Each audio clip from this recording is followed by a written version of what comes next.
So now we'll be solving question number 5 from the back exercise of NCERT, chapter number 1, right? So as you can see, here we have two tables. One is for storing the student data, where the primary key of the stream table is ST code, and the stream is there, and we have student name, and we are storing कि ये जो student है इसका stream code क्या है आपके पास, right? So these two tables have to be maintain. तो जब आप दो टेबल्स पे काम करते हो तो generally we work with joins. अब इस एक्सरसाइज में आपको कुछ क्वेश्चंस यहाँ पे दिए हुए हैं जो आपको परफॉर्म करने होंगे इन दोनों टेबल्स के ऊपर. So let's see one by one कि क्या क्वेश्चंस हैं. So first question says create the database stream of students. तो बहुत ही सिंपल आंसर है इसका आपके पास.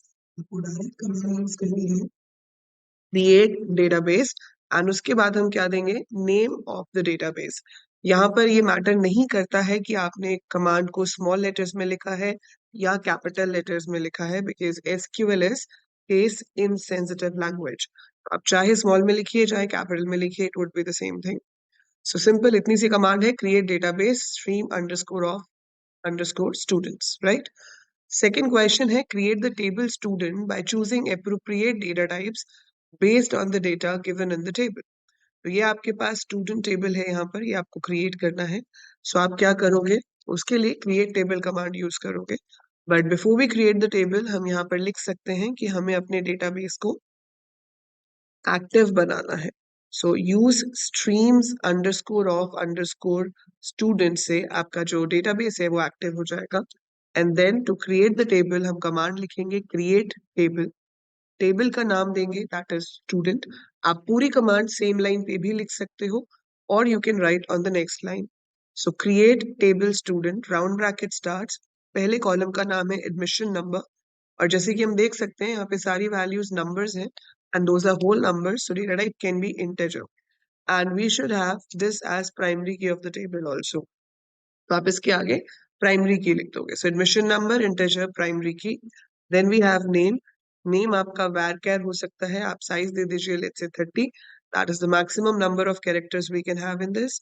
देन है स्ट्रीम कोड. अब ये स्ट्रीम कोड जो है ये फॉरेन की होगी क्योंकि ये आपको दूसरे वाले स्ट्रीम टेबल के साथ लिंक करेगी. क्वेश्चन में नहीं बोला गया है कि आपको इसे एज अ प्राइमरी की या एज अ फॉरेन की डिफाइन करना है, बट वी कैन सी. सो अगर आप यहाँ पे इसको एज अ फॉरेन की डिफाइन करोगे तो भी सही होगा, नहीं भी करोगे तो भी सही होगा. एंड इसमें 3 लेटर्स का स्ट्रीम कोड है, सो आई कैन टेक कैर 3. अगर आप यहाँ पे फॉरेन की कंस्ट्रेंट दे रहे हो तो आप ऐसे लिखोगे फॉरेन की रेफरेंसेस, क्योंकि अगर ये फॉरेन की है तो ये किसको रेफर कर रही है वो भी आपको बताना पड़ेगा. तो टेबल का नाम है स्ट्रीम, और स्ट्रीम टेबल के अंदर कॉलम का नाम है ST code semicolon. So this says that ST code is a foreign key which is referring to ST code of stream table. And इसके बाद आपका यहाँ पर ब्रैकेट ये वाला बंद होगा जो हमने यहाँ ऊपर स्टूडेंट के साथ शुरू किया था, this one. So this one will close over here. तो आपको आंसर्स लिखते हुए बिल्कुल ध्यान रखना है कहाँ पर सेमीकोलन क्लोज होगा, कहाँ पर आपको ब्रैकेट क्लोज करनी है, कहाँ पे स्टार्ट करनी है. So that matters a lot, right? C कह रहा है identify the primary key from table students in stream. हमने अभी कर ही लिया. स्टूडेंट टेबल में एडमिशन नंबर प्राइमरी की है और स्ट्रीम में ST code. Also identify the foreign key from the table stream. Stream table में आपके पास फॉरेन की नहीं है. In stream table we don't have a foreign key, but in student table we do have a foreign key that is ST code. अब वो कह रहा है कि J has now changed his stream to humanities. Write an appropriate SQL query to reflect this change. अब J जो है वो यहाँ पर है, इसमें नल है इसकी स्ट्रीम में, उसने उसको चेंज करके ह्यूमैनिटीज कर लिया. तो ह्यूमैनिटीज कौन सा है, S03. S03 है तो मुझे चेंज करना है स्ट्रीम कोड. तो मैं क्या लिखूंगी, अपडेट कौन से टेबल को, स्टूडेंट को. Set what, set ST code is equal to S03 quotes में आएगा क्योंकि S लेटर है. किसका चेंज करना है, J का. तो where name is equal to J. So update student set ST code is equal to S03 where name is equal to J. तो जहां पर भी उसका नाम मैच होगा वो आपका चेंज हो जाएगा. Now display the names of students whose names end with the character A. Also arrange the students in alphabetical order. So आपको उन students के नेम शो करने हैं जिनका नाम A से खत्म होता है. right? So that means we have to use pattern matching over here. और पैटर्न मैचिंग के लिए क्या चाहिए? लाइक तो आप क्या लिखोगे? सिलेक्ट, स्टार नहीं लिखेंगे, नेम ही लिखेंगे because we have to fetch name only. So select name from student where name like. अब ए से खत्म होता है so it should be percentage A. Percentage means there can be any number of characters और A उसके बाद आ रहा है तो पहले कितने भी लेटर्स हो सकते हैं and then we will be having A. और नेम के अकॉर्डिंगली अल्फाबेटिकल ऑर्डर में भी चाहिए तो order by name will come at the end. So आप यहाँ पे लिख दोगे order by name. So it will sorted on the basis of starting letter of the names, है ना. पर सिर्फ वही नाम आएंगे जो कि ए लेटर से खत्म होते हैं. तो अगर मेरे को इसका आउटपुट देखना हो, वैसे तो आपको सिर्फ क्वेरी लिखनी है, बट अगर आपको इसका आउटपुट बताना हो तो आदित्य, दीक्षा, वेदिका, इन तीनों के पीछे ए आ रहा है और ऑर्डर भी यही रहेगा आदित्य, दीक्षा, वेदिका, क्योंकि ए पहले आता है फिर डी और फिर V. So that would be the output of this query अगर हमसे इसका आउटपुट पूछा जाता तो. Display the names of students enrolled in science and humanities stream ordered by student name in alphabetical order, then by admission number in ascending order if in case the names are duplicate. देखो name के साथ आपको science और humanity stream दिखानी है. सो आपको दोनों tables में से डेटा चाहिए. साइंस और ह्यूमैनिटीज तो यहाँ लिखा है और नेम यहाँ पे. That means I need data from both the tables. So मुझे लगाना पड़ेगा जॉइन. तो मुझे क्या क्या शो करना है? नेम और स्ट्रीम. लेट्स से देखो सबसे इजी तरीका होता है नेचुरल ज्वाइन. अनलेस आपको पेपर में मेंशन हो कि आपको किस तरीके से ज्वाइन करना है, तब तक आप नेचुरल ज्वाइन प्रेफर करो क्योंकि इसमें आपको कुछ नहीं करना, सिर्फ लिखना है select name comma stream from student natural join stream. तो अपने आप को दोनों टेबल्स में जो कॉमन कॉलम है उसके हिसाब से ज्वाइन बना लेगा. और उसके बाद आपको कंडीशन क्या देनी है कि जहां पर स्ट्रीम की जो वैल्यू है वो या तो साइंस होनी चाहिए या humanities. So stream in science और फिर कोट्स में मैंने दे दिया ह्यूमैनिटीज. वेयर के बाद लास्ट में हम देते हैं ऑर्डर बाय. ऑर्डर बाय में वो कह रहा है कि पहले नेम के अकॉर्डिंगली, अगर नेम सेम है तो एडमिशन नंबर के accordingly. So order by name comma admission number. So जब आप दो कॉलम्स दे देते हो ऑर्डर बाय के साथ तो पहले वो फर्स्ट वाले पे सॉर्ट करता है. अगर फर्स्ट में वैल्यू सेम आती है, जैसे मान लो कि दो स्टूडेंट्स का नाम आदित्य होता, अब अगर दो का नाम आदित्य है तो आदित्य आदित्य एक साथ आएगा. पर पहले कौन से वाले आदित्य को दिखाएगा? जिसका एडमिशन नंबर छोटा होगा. और उसके बाद वाले आदित्य को दिखाएगा. राइट. अच्छा ये हमारा एफ था. This is not E. Numbering problem हो गया. Okay. Now you have next question that is G. अब जी में क्या है आपके पास? जी कहता है list the number of students in each stream having more than one student. तो आपको नंबर ऑफ स्टूडेंट्स दिखाने हैं फॉर दो स्ट्रीम्स जिसमें एक से ज्यादा स्टूडेंट हो.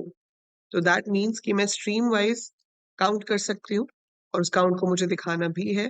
तो stream code comma count star I have to show from student.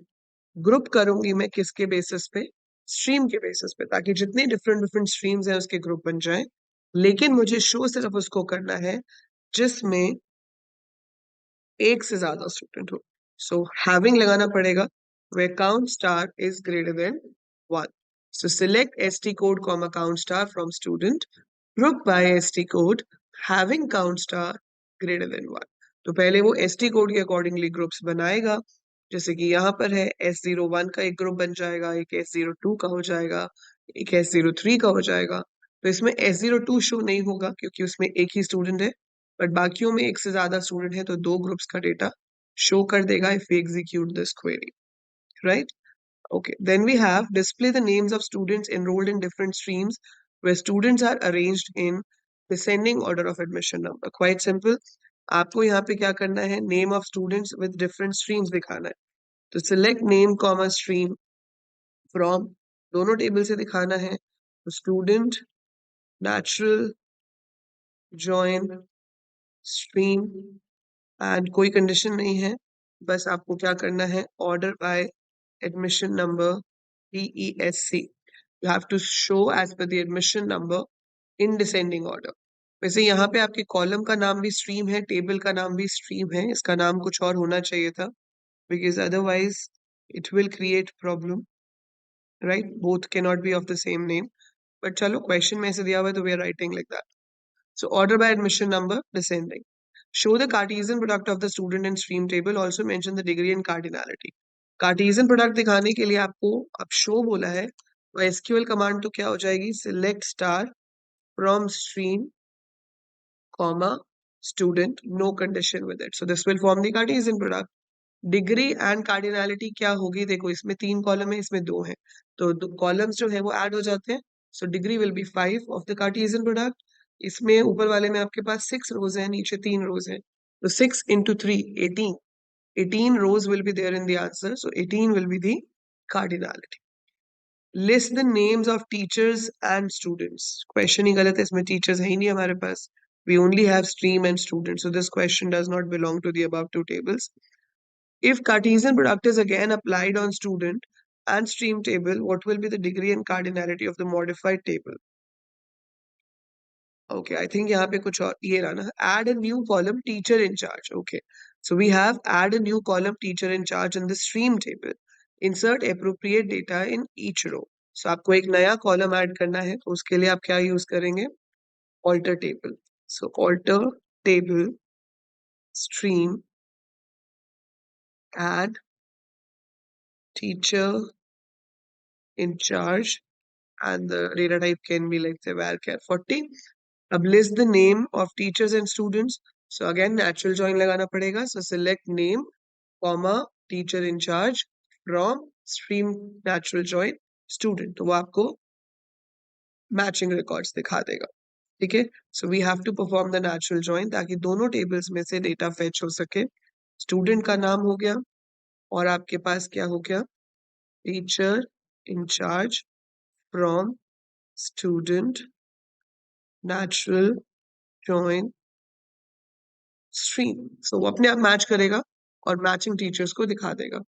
अब कार्टेशियन प्रोडक्ट में फर्क क्या आएगा? देखो हमने एक नया कॉलम ऐड किया है.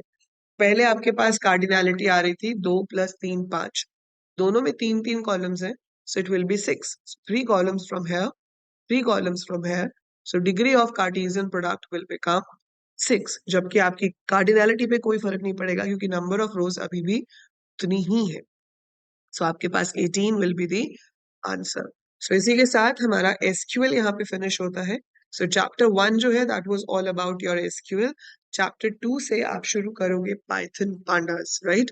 So this was the back exercise. I hope all these answers are clear to you. In case you have any difficulties, just let me know. So that's it for this particular solution.